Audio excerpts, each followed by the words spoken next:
मैं अंशु कुमार फिर से आप लोग का एक बार स्वागत करता हूं GS 360 डिग्री वर्ल्ड वाइड में।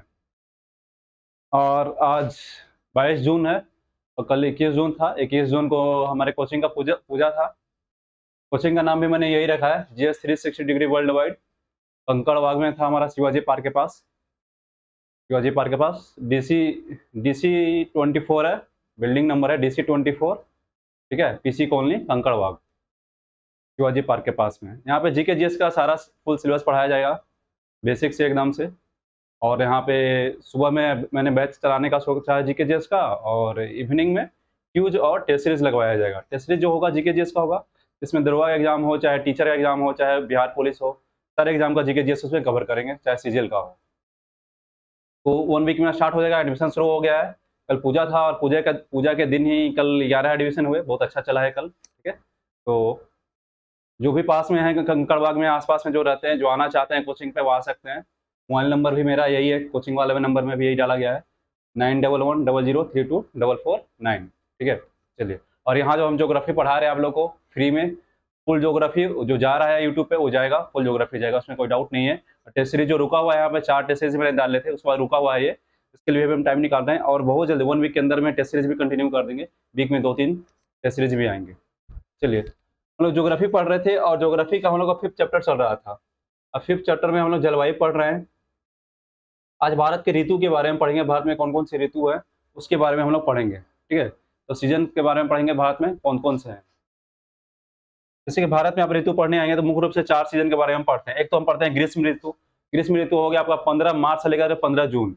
ग्रीष्म ऋतु कब से हो गया? 15 मार्च से लेकर के 15 जून का टाइम लेते हैं। उसके बाद वर्षा ऋतु हो गया 15 जून से लेकर के 15 सितंबर तक, वर्षा ऋतु। बस शरद ऋतु पढ़ेंगे 15 सितंबर से लेकर के 15 दिसंबर तक, ये हो गया हमारा शरद ऋतु।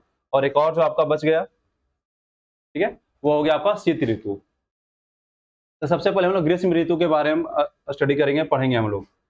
चलिए पहले थोड़ा जूम कर देते हैं आपके लिए हम। तो ग्रीष्म ऋतु के बारे में पढ़ेंगे। ग्रीष्म ऋतु स्टार्ट होता है हमारा कब से? 15 मार्च से स्टार्ट होता है और 15 जून तक चलता है हमारा ग्रीष्म ऋतु। तो 15 मार्च से स्टार्ट होता है हमारा ग्रीष्म ऋतु। तो आप गौर कीजिएगा, 15 मार्च के आसपास से ही क्यों स्टार्ट किया गया। तो सूर्य का किरण क्या है, लंबवत पड़ता है 21 मार्च को, आपका परपेंडिकुलर पड़ता है विषुवत रेखा पे।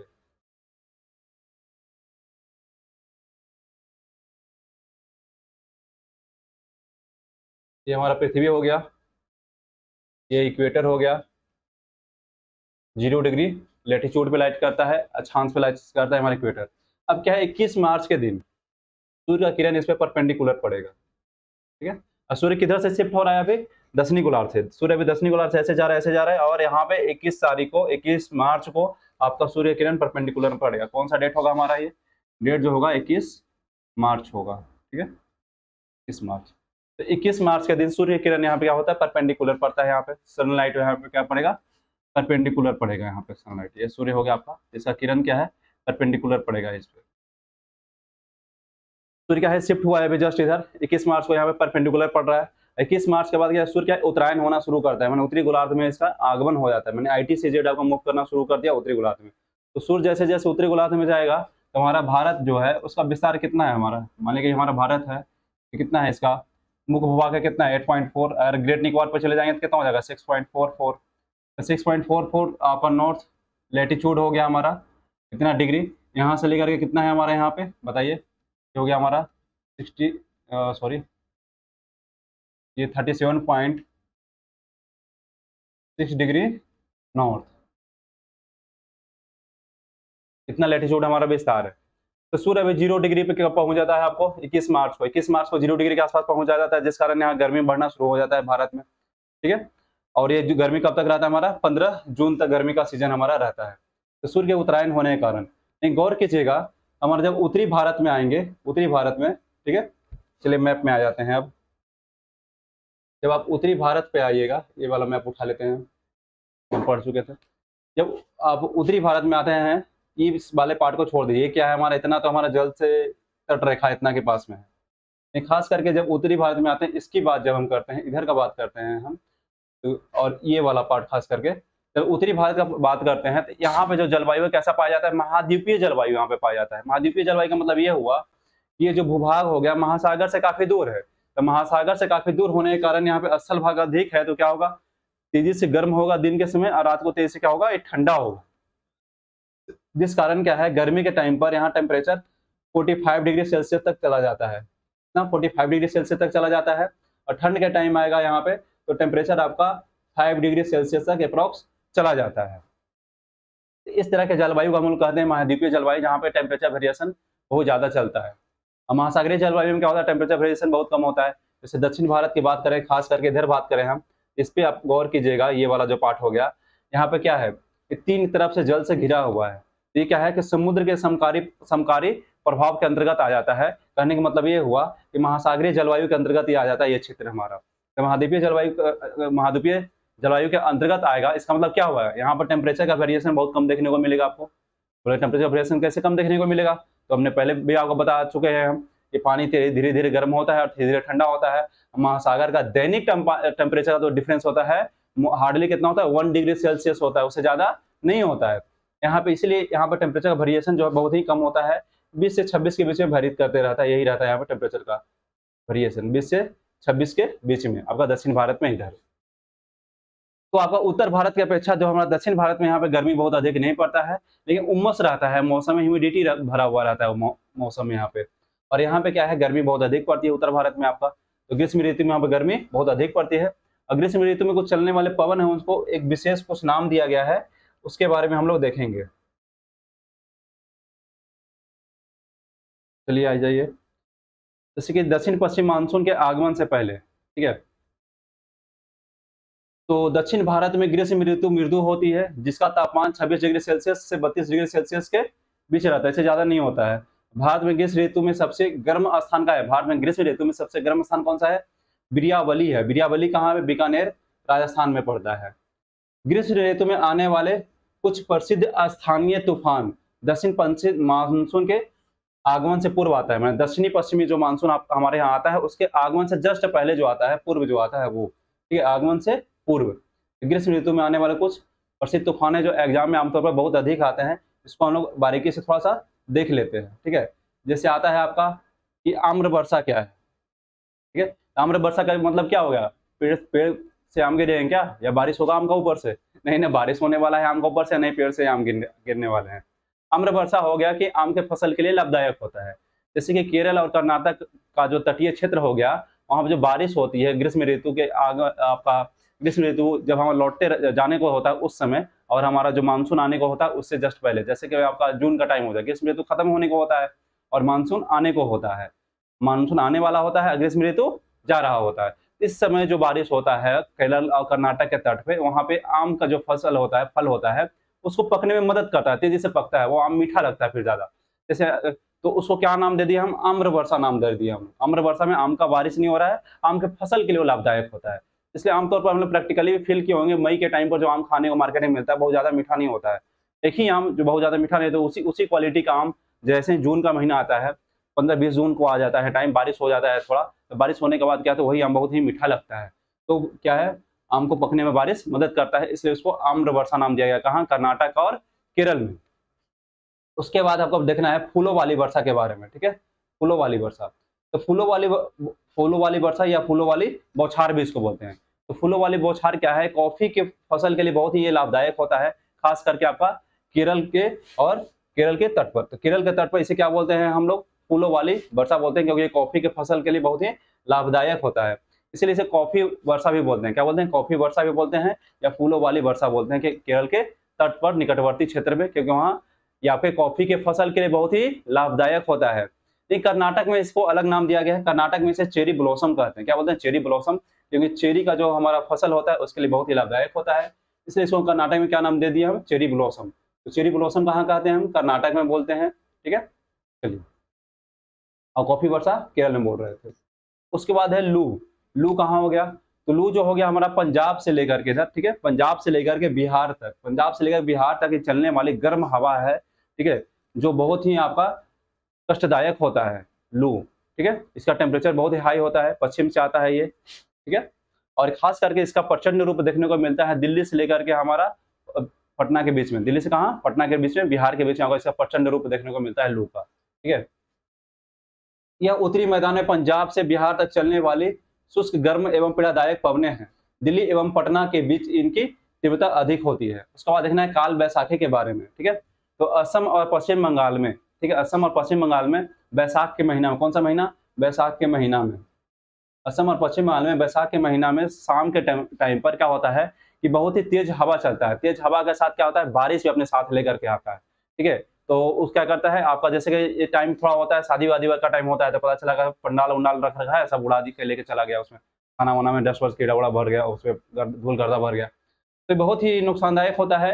ये आंधी तूफान के साथ आता है, बहुत तेज आंधी भी होता है इसके साथ। पहले तो धूल चलेगा, खूब उड़ेगा, आंधी की तरह धूल उड़ेगा उसमें खूब। उसके बाद क्या होता है, बारिश भी उसके साथ कुछ कुछ थोड़ा थोड़ा उसके बाद हो जाता है, इसलिए काल नाम दिया गया इसको, काल की तरह आता है ये। तो काल बैसाखी नाम दिया गया, बैसाख के महीने में होता है।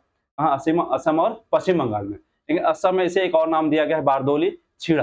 क्या नाम दिया गया है इसका, बारदोली छीला, इसको हिंदी में लिखते हैं, और बारदोली छीड़ा भी आपको कहेंगे लिखा मिलेगा। इसको असम में अलग नाम दिया गया है, ठीक है। अब पूर्वी भारत में इसे नार्वेस्टर एवं बंगाल में क्या बोलते हैं, काल बैसाखी बोलते हैं। पूर्वी भारत में इसको क्या नाम दिया गया है, नार्वेस्टर नाम दिया गया है इसका, पूर्वी भारत में। चलिए उसके बाद देखते हैं हम,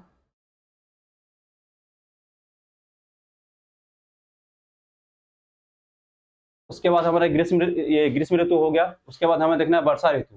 वर्षा ऋतु कब से स्टार्ट हुआ था आपका, 15 जून से स्टार्ट हुआ था हमारा, और कब तक चलेगा हमारा, 15 सितंबर तक। चलिए तो वर्षा ऋतु के बारे में स्टडी करेंगे हम। आइए स्टडी करते हैं वर्षा ऋतु के बारे में। थोड़ा मैप को जूम कर दें हम आपके लिए।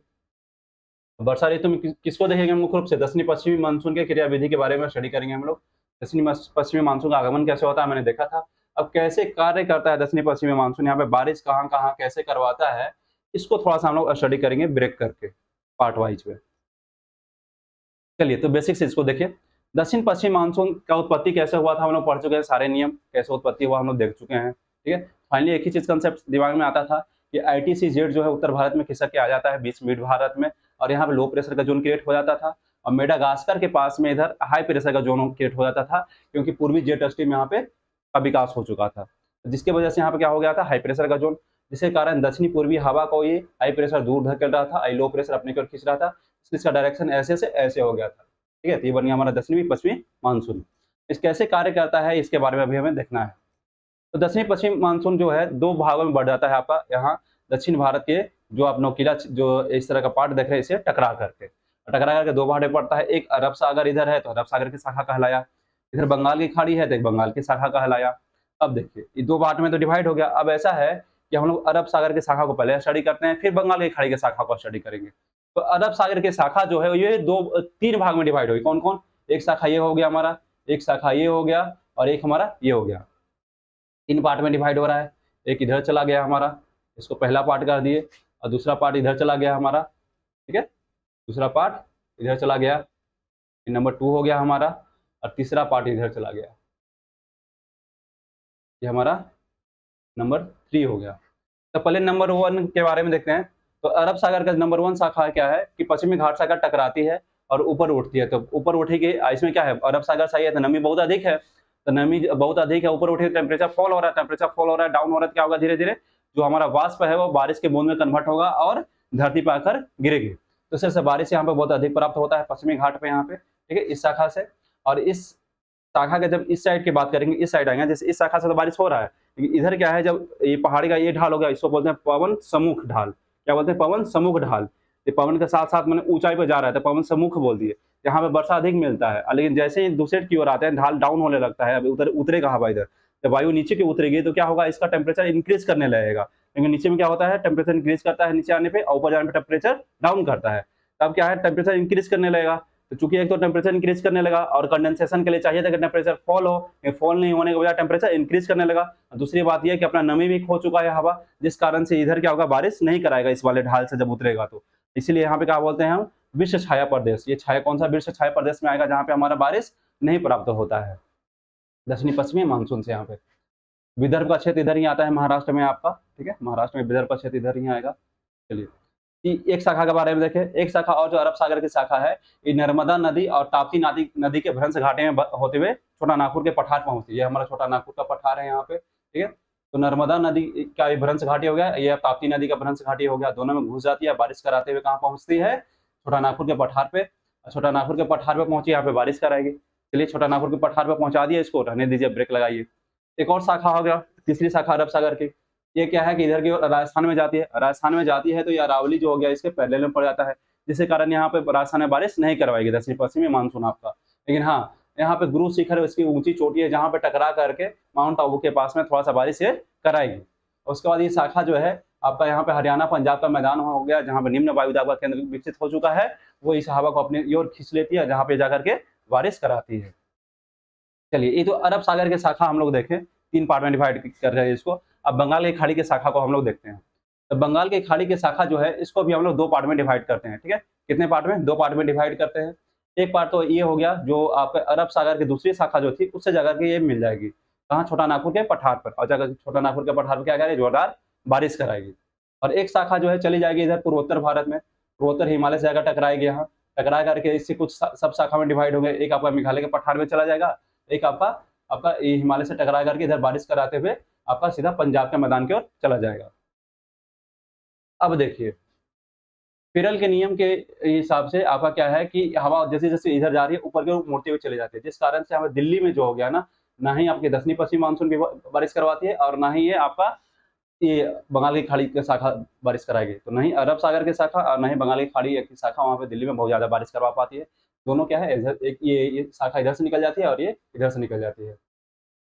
तो हाँ, और जैसे जैसे ये शाखा आगे की ओर बढ़ेगी, ठीक है, जैसे जैसे ये शाखा आगे की ओर बढ़ेगी, आपका पटना आएगा, पटना के बाद क्या आएगा, वो पश्चिम कोलकाता आएगा, ठीक है। कोलकाता तो इधर हो गया आपका, ठीक है, कोलकाता इधर हो जाएगा, कोलकाता हो गया, पटना हो गया आपका, फिर इलाहाबाद हो गया, कानपुर हो गया, जैसे जैसे आगे बढ़ते जाएंगे आप, ठीक है। तो बारिश का अमाउंट क्या है, कम होते जाता है। कभी कभी एग्जाम में आता है कि इनमें से कौन सी जगह पर बारिश अधिक होती है, पटना में होगा या कोलकाता में होगा।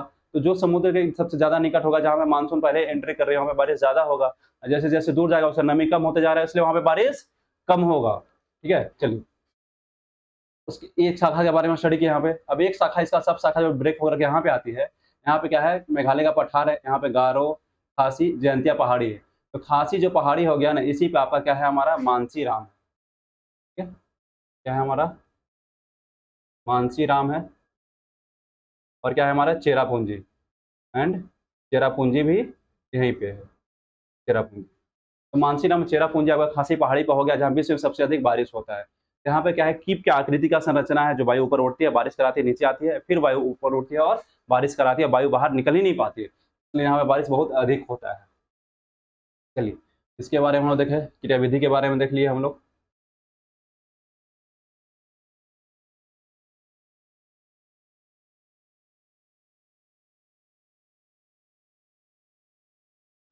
बंगाल की खाड़ी की शाखा भी आगे चलकर टकराती है और इसी के पठारी क्षेत्र में मिल जाती है, वहाँ दूसरी शाखा राज्यों में वर्षा कराती है। तो हो गया, हम लोग पढ़ चुके हैं, जो पढ़ाए हैं वही चीज आपका यहाँ पे है। नेक्स्ट स्लाइड पे आइए। अरावली क्षेत्र में बारिश नहीं होता, वही सब चीज़ है। उसके बाद हम देखना है शरद ऋतु के बारे में। तो नेक्स्ट टॉपिक हमारा है वो कौन सा है, हमारा शरद ऋतु। हम लोग ग्रीष्म ऋतु पढ़े, वर्षा ऋतु पढ़े, अब बारी आया है शरद ऋतु पढ़ने का। शरद ऋतु पढ़ते हैं।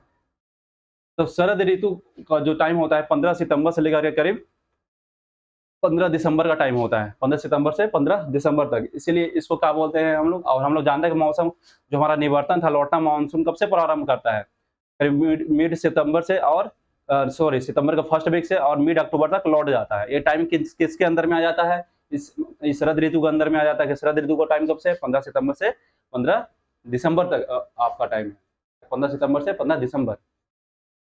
शरद ऋतु को मानसून प्रत्यावर्तन या निवर्तन का काल भी कहा जाता है, रिट्रीटिंग ऑफ मानसून सीजन कहा जाता है। सितंबर से दिसंबर के मध्य सूर्य के क्या होता है, दक्षिणायन होना प्रारंभ होता है। सितंबर से आपका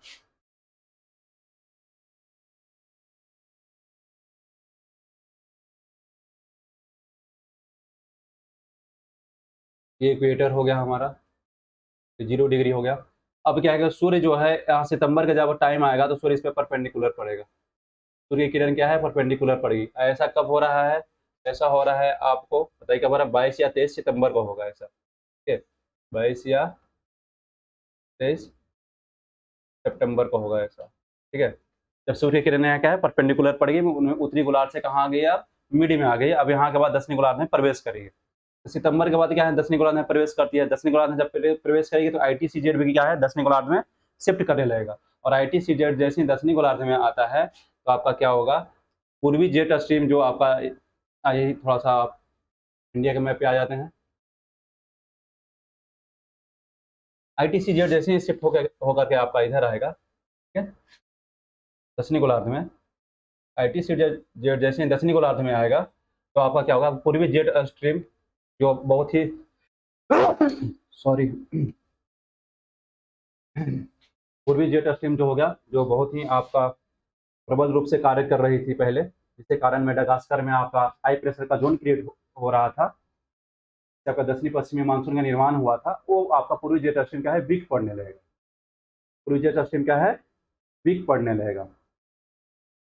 और आपका हिमालय की एक शाखा उपोष्ण कटिबंधीय जो जैसे चक्रवात सॉरी जेट स्ट्रीम जो था, जो हिमालय के ऊपर शिफ्ट हो गया था हमारा दोनों शाखा, अब क्या होगा, एक शाखा वापस इसके हिमालय के नीचे में आ जाएगा, ठीक है। और इसका जैसे पूर्वी जेट स्ट्रीम जो था आपका, का विकास हुआ था हमारा पूर्वी जेट स्ट्रीम का, वो क्या होगा, यहाँ पर लोप होने लगेगा। पूर्वी जेट स्ट्रीम का जब लोप होगा तो बंगाल की खाड़ी में क्या है, उष्ण कटिबंधीय चक्रवात के लिए अनुकूल परिस्थिति बन जाएगा, जिससे कि यहाँ पे झमाझम बारिश होगा इधर पे। तो गौर कीजिएगा, अक्टूबर के टाइम पर कभी कभी ऐसा होता है ना कि बिहार झारखंड में अगर देखिए या फिर इधर तटीय क्षेत्र में, तो चक्रवाती बारिश होता है, जिसके कारण हमारा दशहरा और कभी कभी हमारा दिवाली का भी टाइम जो है हमारा क्या होता है, खराब हो जाता है, मतलब अपने फेस्टिवल को हम बढ़िया से सेलिब्रेट नहीं कर पाते हैं। ये कब हुआ, जब पूर्वी जेट स्ट्रीम हमारा इधर वीक हो गया और ये हमारा उष्ण कटिबंधीय जो हमारा जेट स्ट्रीम था वो वापस जो हिमालय के ऊपर से गुजर रहा था, एक शाखा होगा वापस का नीचे से आ जाएगा, ठीक है। जिसके कारण से हमारा पूर्वी जेट स्ट्रीम का क्या है लोप होने लगेगा। इसका जब लोप होने लगेगा तो यहाँ पे हमारा उष्ण कटिबंधीय चक्रवात के लिए जो बंगाल खाड़ी में उड़ती है, इसके लिए अनुकूल परिस्थिति बन जाएगा।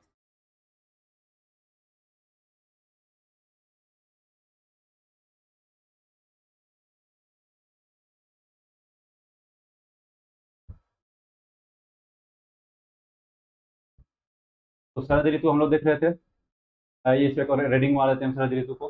तो शरद ऋतु को मानसून ये तो हो गया है। सितंबर से दिसंबर के मध्य सूर्य के दक्षिणायन होने के कारण भारतीय उपमहाद्वीप के तापमान में कमी के साथ साथ दाब में वृद्धि होती रहती है, जिसके कारण उच्च वायुदाब के केंद्र विकसित हो जाता है। हमारे का किधर विकसित हो गया, हमारा उत्तरी भारत में, एवं पवनें लौटना प्रारंभ कर देती है।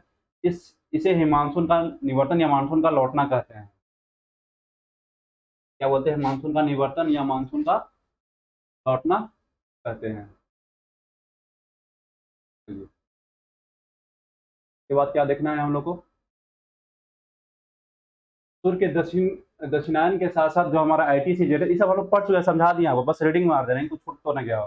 सूर्य के दक्षिणायन के साथ साथ ITCZ मानसूनी द्रोणी का भी दक्षिण की ओर विस्थापन हो जाता है, जिसके कारण उपोष्ण कटिबंधीय पश्चिमी जेट स्ट्रीम का तिब्बत के पठार के से हिमालय पर्वत की ओर विस्थापन हो जाता है। बोले जो तिब्बत के पठार के ऊपर से जा रहा था, अब क्या होगा, हिमालय के एक शाखा नीचे से जाएगा, विस्थापन प्रारंभ हो जाता है, तथा उष्ण कटिबंधीय पूर्वी जेट स्ट्रीम का भारतीय प्रायद्वीप से प्रभाव कम होने लगता है। जो पूर्वी जेट स्ट्रीम था उसका क्या होगा, प्रभाव कम होने लगता है, जिसके कारण बंगाल की खाड़ी में उष्ण कटिबंधीय चक्रवाती उत्पत्ति के लिए अनुकूल रचनाएं या दशाएं बन जाती है। ये चीज हम बता चुके हैं आपको, बस हम जस्ट रीडिंग मार के दिखा रहे थे कि आपका सारा चीज डील हो चुका है। उसके बाद है शीत ऋतु, ठीक है। तो शीत ऋतु हम लोग पढ़ रहे हैं, 15 दिसंबर से हम लोग का टाइम स्टार्ट होता है और ये 15 जून तक करीब जाता है। तो आमतौर पर उत्तरी भारत में शीत ऋतु जो है नवंबर के मध्य से आरंभ होता है। इस ऋतु में उत्तरी भारत में क्या है, अधिक ठंड पड़ती है। ठंड पड़ने का 3 कारण यहाँ पर बताया गया है, 3 लॉजिक यहाँ पर दिया गया है, ठीक है, ठंड पड़ने का। एक कारण देखो, जैसे पंजाब के बारे में, पंजाब हरियाणा और राजस्थान के बारे में बात करें हम, हमारा बिहार हो गया, जैसे कि ये हो गया, मध्य प्रदेश हो गया, ये सब क्या हो गया, समुद्र से दूर है, तो समुद्र के समकारी प्रभाव से दूर है ये लोग कैसा फील करता है, महाद्वीपीय जलवायु को फील करता है। ये महाद्वीपीय जलवायु को फील करे होता है, पहले ही बता चुके हैं, ठंड में ज़्यादा ठंड, गर्मी में ज़्यादा गर्मी पड़ती है, यहाँ महाद्वीपीय जलवायु का ये लक्षण है। उसके कारण ज़्यादा ठंड पड़ता है उत्तरी भारत में। दक्षिणी भारत में क्या है, महासागरीय जलवायु को फील करता है, क्योंकि 3 तरफ से महासागर से घिरा हुआ है वो, इस कारण से वहाँ पे न तो ज़्यादा ठंड होता है, नहीं तो ज़्यादा गर्मी करता है। टेम्परेचर कहाँ से कहाँ तक 26 से 32 तक वेरी करता है मैक्सिमम वहाँ पे। उसका बाद है निकटवर्ती हिमालय की श्रेणी। अब जैसे हिमालय के निकट होने के कारण क्या है कि ठंड के टाइम पर क्या है, हिमालय में हिमपात होता है, तो क्या है, उत्तरी भारत में क्या शीतलहर आता है उधर से, उत्तर से, और जिसके कारण उधर ठंड ज़्यादा पड़ती है। तीसरा कारण कैस्पियन और कैस्पियन सागर और तुर्कमेनिस्तान की ठंडी हवा जो है, पवन जो है, भारत में शीतलहर लेकर के आता है उत्तरी भारत में, जो कि ये दक्षिण भारत में ऐसा कुछ नहीं होता है। इस तरह से ये चैप्टर हमारा समाप्त होता है। चैप्टर नंबर हमारा 5th था। चैप्टर 5th हमारा क्या होता है, समाप्त होता है जलवायु। चलिए, जलवायु हमारा समाप्त हो गया, उसके बाद हम लोग नेक्स्ट चैप्टर पढ़ेंगे। और कोचिंग हमारा प्रारंभ हो गया है, और इस चैनल को आप लोग ज़्यादा से ज़्यादा शेयर करें, लाइक कीजिए और सब्सक्राइब कीजिए। जो जिनके पहुंच से बाहर है, ज्योग्राफी पढ़ना चाह रहे हैं, सीखना चाहते हैं, लेकिन वो क्या है कि पढ़ते हैं भूल जाते हैं। बहुत सारे बुक है मार्केट में, तो पढ़ो भूल जाओ, पढ़ो और भूल जाते हैं। तो ज्योग्राफी में एक्चुअली में मैप से पढ़ने का चीज़ है। कारण ये है कि आप मैप से जो भी चीज़ पढ़ते हैं, वो पिक्चर वाला चीज़ हमारे दिमाग में ज़्यादा देर तक याद रहता है हमें। इसलिए आप ज्योग्राफी फोकस कीजिए, मैप से पढ़ने का आपके दिमाग में ज़्यादा इम्पैक्ट पड़ेगा और ज़्यादा दिन तक आपको याद रहेगा। जैसे फायदा इसका ये होता है, मैंने कुछ आपको पढ़ाया कि हाँ ये पंजाब के बारे में कुछ बताया, पंजाब के बारे में ये चीज़ खासियत है। अब भूल गए कि पंजाब की खासियत पंजाब के बारे में था, लेकिन आपको जितना जरूर ध्यान में रहता है कि भारत के इस कोने में हमने मैप में यहाँ पे पढ़ा था। अगर ये याद है तो कम से कम ऑप्शन में अगर दक्षिण भारत से देगा आपको ऑप्शन, चाहे पूर्वोत्तर भारत से ऑप्शन देगा तो हटा देंगे। कम से कम कंफ्यूजन इतना ही होगा ना कि पंजाब दे दे, हरियाणा दे दे, यहाँ पे महाराष्ट्र दे दे, अगर राजस्थान दे दे, तब कंफ्यूजन हो सकता है आपको। बाकी ऑप्शन तो आप हटा लेंगे। तो एग्जाम में ऐसे होता है कि 4 ऑप्शन में से 2 ऑप्शन तो आपको ऐसे ही हट जाते हैं। ये फायदा होता है मैप से पढ़ने का। ठीक है, चलिए, आपका कीमती समय आपने मुझे दिया, इसके लिए बहुत बहुत धन्यवाद आपका।